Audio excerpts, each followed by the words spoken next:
G'day guys, Jeff here, and we've got some Battle Commander. That's why it's called Wanted for this episode. And the reason for that is that it kind of slows down camping in the fact that if you get multiple kills, you actually start getting identified to a small number of enemy troops permanently, and then as you get more and more stars, nearly everyone knows about your whereabouts, and it makes it a lot easier to hunt a specific person. You also get additional battle points for doing that, so that's actually quite good as well. Been playing with quite a few subscribers and other people who've been enjoying the game as well. It's namely Ninja Fluffy Nut, Hypermole, Cookie Monster, Deluxe, Skeleton Jack, etc., etc. And we're having quite a fun time with it. The hit detection is good in the Battle Commander game, so I just wanted to point out something. When you're playing Battle Commander and ground control, normal ground control, you're actually on their servers, so it is dedicated servers. But if you choose any of the smaller game types, like the smaller TDMs, the smaller ground controls, or even skirmish, it's actually peer-to-peer, and that's why there's differences in the in your lag status or your ping counter when you look at the scoreboard, and it's just because of that reason. So I would recommend that you play the Battle Commander or even ground control, just so you get that dedicated server experience. I'm rocking the ACR here with the Holo. I believe might be Holo 1 or Holo 3. Can't recall exactly. It's probably one of the better guns I find for going full auto, and when you put some perks on there like steady aim, it actually improves your aiming when you're aiming down sights, so it stops the recoil aiming down sights. Long range targets become a lot easier to take out. So here you can see I got 2 stars, and as you continually build up stars, you actually get some perks that you haven't used yet. Like you get a UAV sweep, you get increased damage, you can actually run faster, but that comes at a cost of the fact that you're on people's screens all the time. So as you build up stars, you want to actually start using elevation to trick people, because obviously they're gonna see potentially where you are, or they're gonna have their own UAV sweeps running. So if you're not running ghosts, you definitely want to keep moving and change elevation quite a lot, and continue to try to come around and flank where these people are.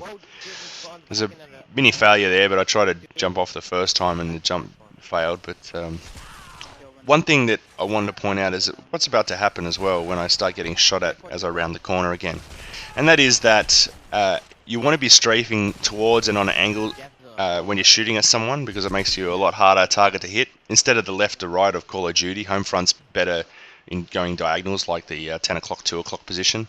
And you may have seen there as well, as when I was getting shot at from behind, I did a diagonal jump turn to actually shoot back at a target.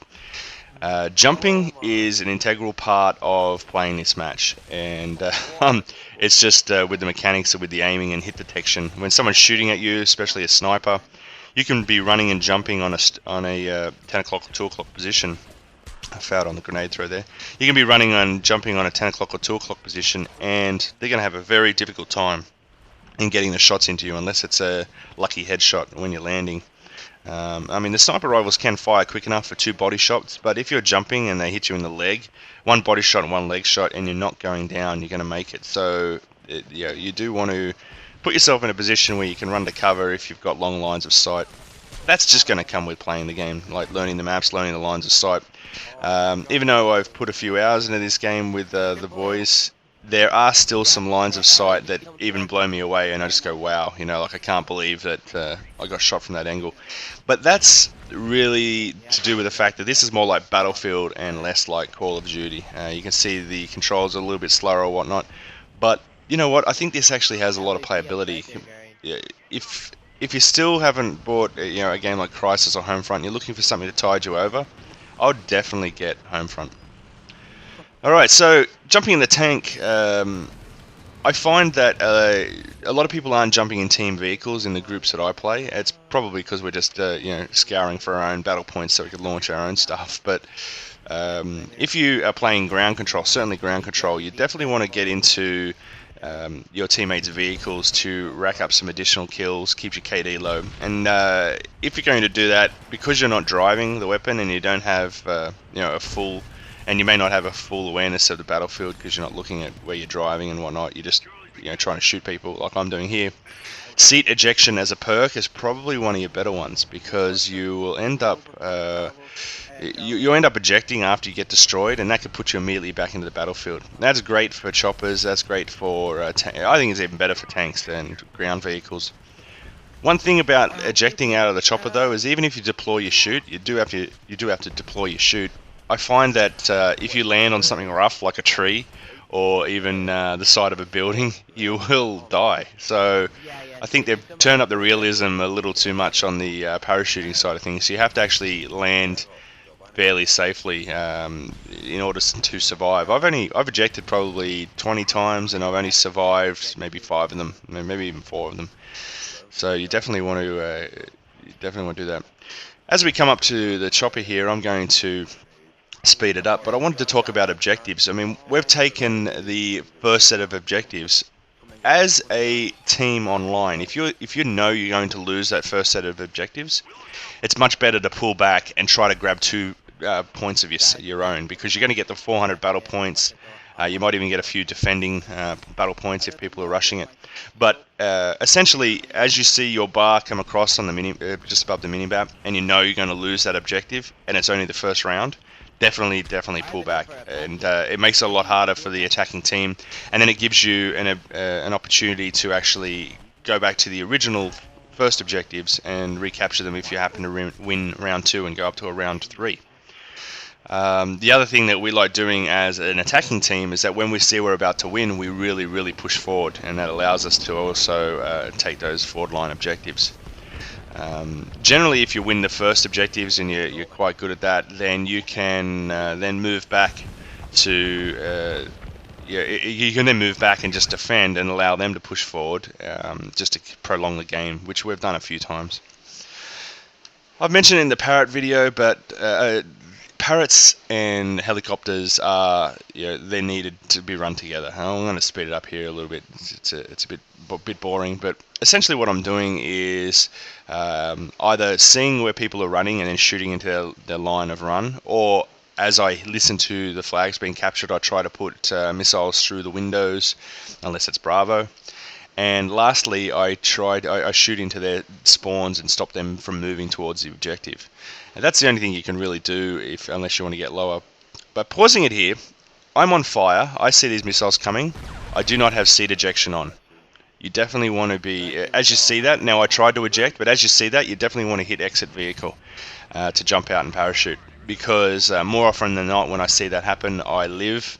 And I mean, apart from the whole ejecting out of a helicopter when it's damaged, if you're above an area like a road and you can land on it, you're going to survive. So when you're on fire, just start looking out for those missiles. Don't just keep blindly firing, and you can eject if you're quick enough. You've got about it's about one full second, maybe 0.8 of a second to do so. So I was a little slow then because I was concentrating on the target, but generally you will get out. Now then, it's not about dying in a helicopter, it's about surviving the ejection and or surviving the jumping out of the helicopter and parachuting, which I think is better. So I've got my own tank here. I think it's most important to use your own boost as regularly as possible so that you can push through.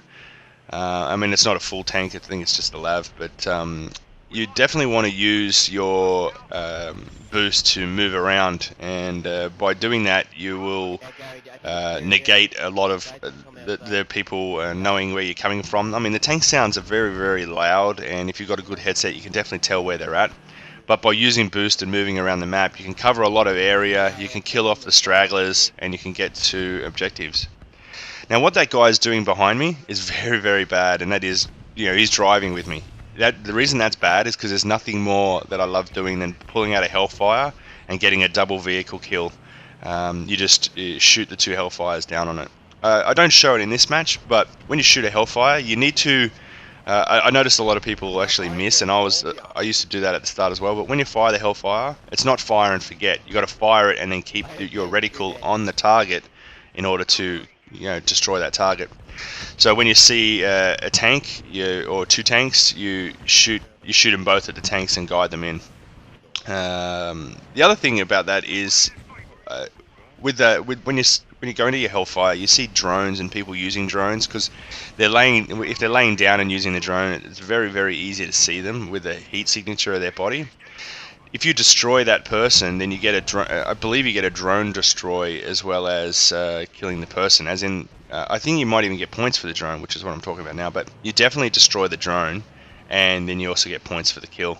So definitely use your Hellfires to get the people who aren't moving. Outside of that, you also want to save your Hellfires up for the smaller maps where you can't use vehicles, and you just keep throwing them into the spawn. That or cluster bombs, and it can really elevate your KD. It becomes quite devastating actually if you coordinate it with your teammates and just keep dropping it down. So the tank's not seeing a lot of action now. The team's not attacking; they seem to be holding back a little bit. But you just do your patrols on various points. We're going to win this by a landslide victory by the looks of the minimap there. And it looks like someone just jumped on our lab there. And outside of that, when you're in the lab and it's only you look on the right hand side. It's got your name, and then below you it tells you if someone's in there. So I got Ninja Fluffy Nut in with me. His weapon is for taking down helicopters and flying drones, paradrones and what Wolverines and whatever else. Not Wolverines, whatever the other flying one is with the missile. And it is quite devastating to use it. It locks on quicker than the Rhino, so you should definitely use a lav for your point objective. And there's an example of ejection seat. I managed to pick up a kill. And then I die in some strange manner. I think there's someone just over that little Armco barrier just here, because as I jump over, I'm dead. And I did not expect that at all. Anyway, guys, that's the end of the match. And the team that we're on did quite well. I believe I went a 25-5 or a 26-5 with some vehicle gameplay. Anyway, guys, until next time, see ya. Hope you record that as well. Yep.